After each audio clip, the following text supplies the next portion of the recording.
Manish!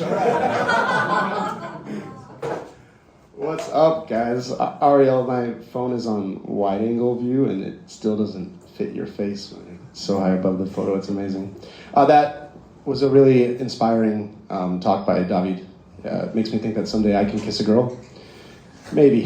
Or get raped by a 50-year-old man in the woods. I don't know what's going on in that story.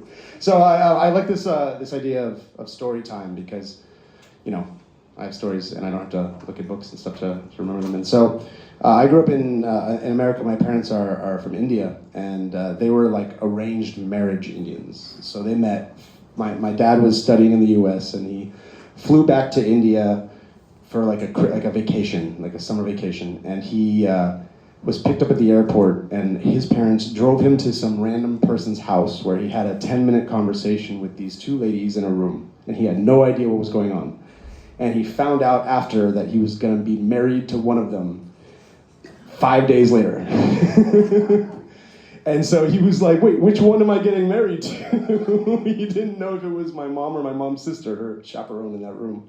And so he got married and flew to America. I think this part is crazy. Like, he had a test on Saturday, so he had to like leave and get back to university. But my mom, his wife, she left her family like on a plane to fly to America, and this was in the 70s, where she never thought she would ever be able to communicate with her family ever again because they didn't have a phone. It blows my mind. So she lands. They have 4 children. I'm the 4th child. And as we get older and older, it's a pretty interesting like disconnection, because they have like this core Indianness where they expect us to be getting married by the time we're 21 or 22, and instead we're Americans. We were not planning on getting married by 21, and so they started trying to make my sister like get married as soon as possible. So one summer vacation, we show up at my parents' house. We're having like all the families together. There's this episode there's like a newspaper, the India Abroad. And we're all flipping through it, and suddenly in the classified section, there's a picture of my sister. And it says, well-educated Indian woman looking for man, ready to get married. My sister was like, what the fuck is going on, Dad? That was the biggest fight I've ever seen happen. And so as we got older, my sister, when she went to college, my parents told her that she could date anybody she wanted as long as he wasn't black or Muslim. Right? And my sister got married to a black Muslim. So by the time I was ready to be, like, my parents thought I was ready to get married, which was like way long ago, and I'm not married. My mom's like, listen, just please don't be gay. Please don't be gay. That was her only request. Oh man. But anyway, yeah, I was never able to anyway. So like growing up in like an Indian household, it's always a big problem trying to like make your parents be happy and impress them. And one thing I tried to do to impress them was I started to play chess.